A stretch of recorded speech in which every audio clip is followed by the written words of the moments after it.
अस्सलाम वालेकुम, this is Aqsa Mahmood and welcome to the new episode of studio talks. सुबह से मैं सोच रही थी कि आज के स्टूडियो टॉक्स में कुछ ख़ास करूं या वही जो लास्ट टाइम किया था, मतलब एक हमें चिट डालनी थी 1000 रुपीज़ एवरी वीक्स। इसके अलावा बुक्स की बात की थी मैंने लास्ट टाइम। तो पूरा दिन मैं सोचती रही कि इसके अलावा भी कुछ होना चाहिए या बोर ही ना हो जाए लोग। पूरा दिन सोचने के बाद भी कुछ ऐसा क्रिएटिव आइडिया माइंड में नहीं आया। जब हम सोचते हैं ना कि हमें सोना है तो तब नींद नहीं आती है। तो इसी तरह आइडिया खुद ही से आता है, उसके ऊपर बैठ के प्रेशराइज होके सोचने से नहीं आता है। तो जैसे ही कोई नया आइडिया आएगा I will share you definitely. सबसे पहले जो दो मेन काम हैं वो हम जल्दी से कर लेते हैं। 1000 रुपीज़ एवरी वीक, लास्ट वाला इसके अंदर ही है, नेक्स्ट इसके अंदर डाल रहे हैं। ओके, बेमानती नहीं। ओके, नेक्स्ट सेगमेंट इस पर्ची मैंने डाली थी लास्ट टाइम। इस हफ्ते क्या हुआ है स्पेशल, क्या हुआ है स्पेशल, क्या हुआ है स्पेशल, चलो याद आएगा तो फिर बताएंगे। नेक्स्ट थिंग इज़, मैंने इस पूरे हफ्ते मैंने गिनी नहीं है कि मैंने कितनी ऑडियो बुक्स सुनी है। तो जी ऐप कहाँ चली गई, कहाँ है ये रही। तो जैसे मैंने बताया था कि लाइब्रेरी में वो मेरी सेव होती रहती हैं, तो फिर मैं देख लेती हूँ कि कितनी ज़्यादा सेव हो गई हैं। दिस इज़ द ऐप और इसकी लाइब्रेरी में, दिस इज़ द लाइब्रेरी। तो ये जो जितनी बुक्स हैं ये मैंने सुन ली हैं सारी, ठीक है, नज़र आ रही हैं दीज ऑल बुक्स। तो आज जो मैंने सुनी है, तो एक तो ये मैं ज़्यादातर साइकोलॉजी बेस्ड बुक्स ही सुनती हूँ, तो वो सब थोड़ा बहुत मिक्स हो जाता है, मतलब एक जैसा ही होता है, ज़ाहिर है साइकोलॉजी बेस्ड है। तो आज जो मैंने सुनी है ताज़ी ताज़ी वो ये वाली नहीं, अच्छा अभी मैंने अभी अभी जो मैं सुन के उठी हूँ वो है जी, कहाँ गई, कहाँ गई, अच्छा इसमें पिछले साल की भी दिखा रहे हैं।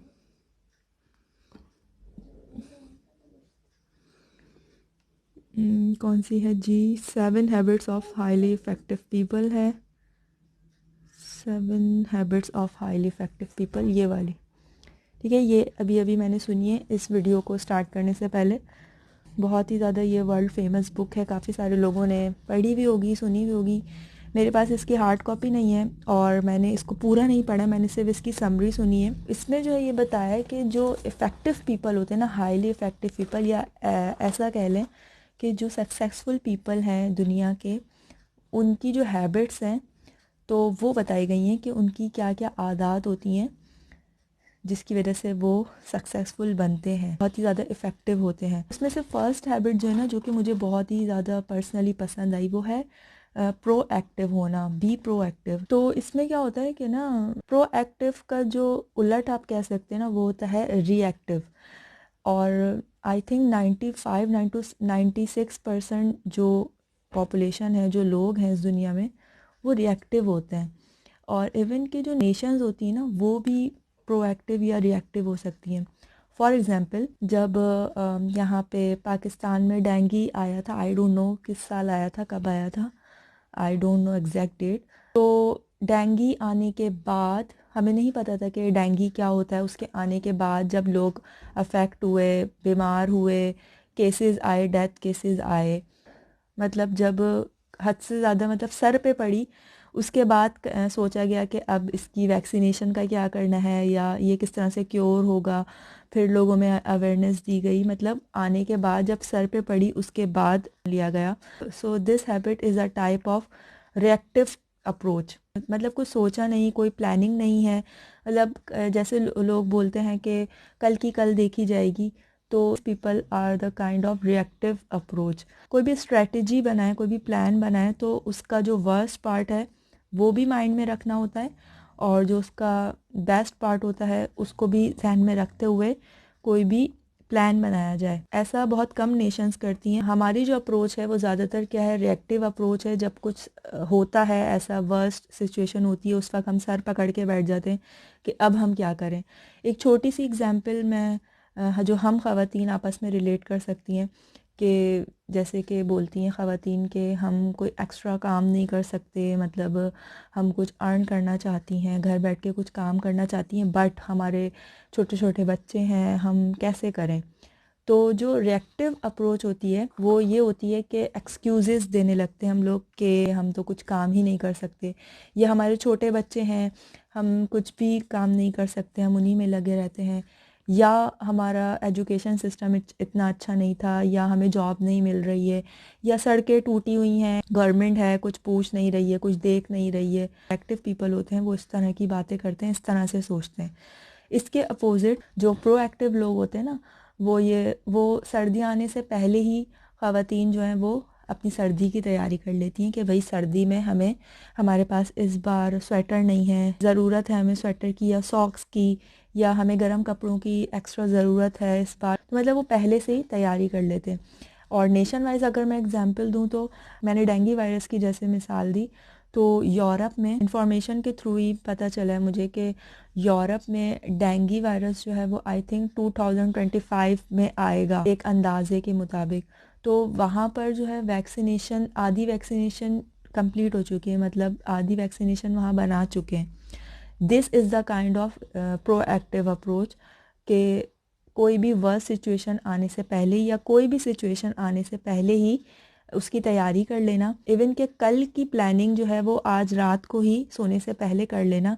This is also a kind of proactive mindset. कल हमें क्या क्या काम करने हैं इसकी जो लिस्ट है, टू डू लिस्ट, मतलब जहन में ही सोच लें कि कल जो है हमें कपड़े निपटाने हैं, कल हमें किचन का ये वाला कैबिनेट लाजमी निपटाना है, या कल हमें whatever you want to do, आपको पहले से ही सोच लेना चाहिए, प्रिपरेशन कर लेनी चाहिए। This is the kind of proactive approach, proactive mindset. तो जो इस दुनिया के हाईली इफ़ेक्टिव पीपल हैं, जो इस दुनिया के कामयाब तरीन लोग हैं, उनकी ये हैबिट होती है कि वो प्रोएक्टिव होते हैं, वो पहले से ही तैयारी कर लेते हैं जो भी उन्हें काम करना होता है या जो भी सिचुएशन होती है। अब ऑब्वियसली जो कुदरत की तरफ से जो भी कंडीशंस हैं, फॉर एग्ज़ाम्पल बहुत ज़्यादा बारिश हो रही है, कुदरत की तरफ से जो भी सिचुएशन आती हैं कि खुदा न खास्ता ज़लज़ला आ जाता है, सैलाब आ जाता है, या बहुत तेज़ बारिश, आंधी तूफ़ान, तो उस सब के लिए तो ज़ाहिर है थोड़ा बहुत हम प्रिपरेशन कर सकते हैं, लेकिन जो हमारे हाथ में हैं जो सिचुएशंस, एटलीस्ट हम उनकी तो तैयारी पहले से कर ही सकते हैं। अच्छा, एक एग्जांपल मुझे और याद आई है, जो रिएक्टिव पीपल होते हैं ना, तो उनका जो कंट्रोल होता है उनकी इमोशंस का, वो दूसरों के हाथों में वो दे देते हैं। फॉर एग्ज़ाम्पल कि आज तो बहुत ज़्यादा बारिश हो रही है, मेरा मूड बिल्कुल भी अच्छा नहीं है, मैं नहीं पढ़ सकती, आज बहुत ही ज़्यादा तेज़ बारिश हो रही है और बिल्कुल मूड मेरा ख़राब हो गया है।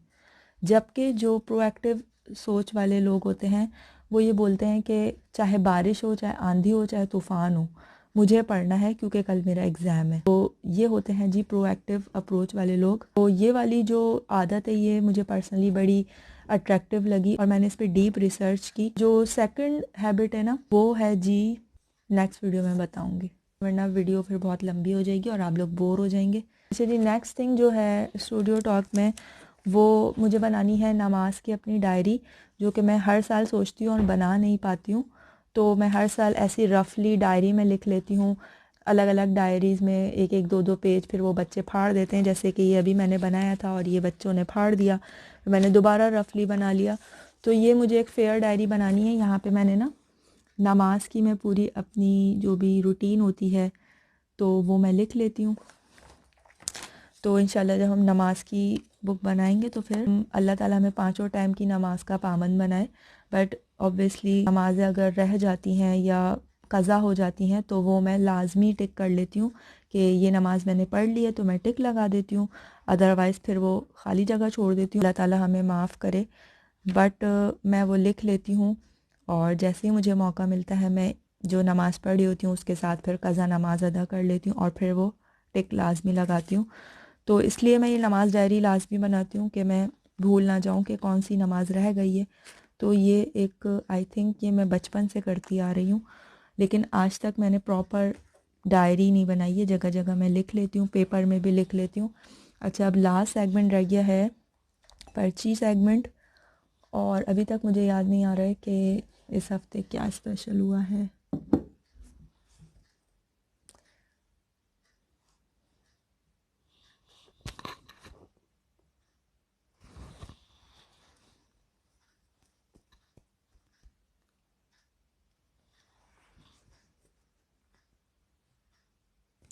इस हफ्ते मेरी बेटी जो है वो बड़ी शाय है, तो उसने बोला मम्मा कि मैं अपना चैनल बनाना चाहती हूँ। तो मुझे बड़ी खुशी हुई कि उसके अंदर कॉन्फिडेंस आ रहा है।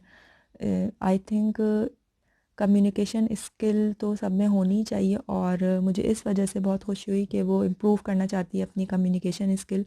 उसको पता है कि मैं बहुत शाय हूँ और मुझसे बात नहीं की जाती, तो दैट्स वाई उसने बोला कि मम्मा मैं अपना चैनल बनाना चाहती हूँ और मैं वहाँ पे ख़ुद ही होस्टिंग करूँगी, आप मुझे गाइड कर दीजिएगा। तो वो मेरे लिए एक बेस्ट मोमेंट था।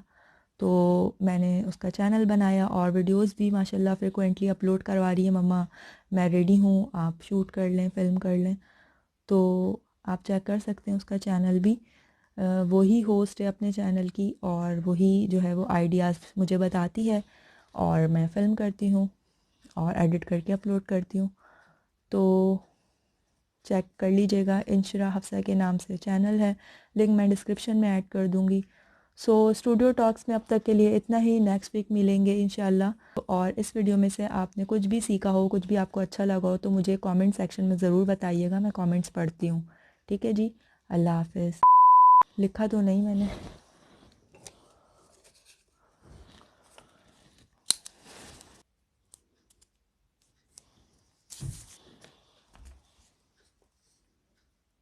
नेक्स्ट चैट हमारी इसके अंदर जाती है। ठीक है जी,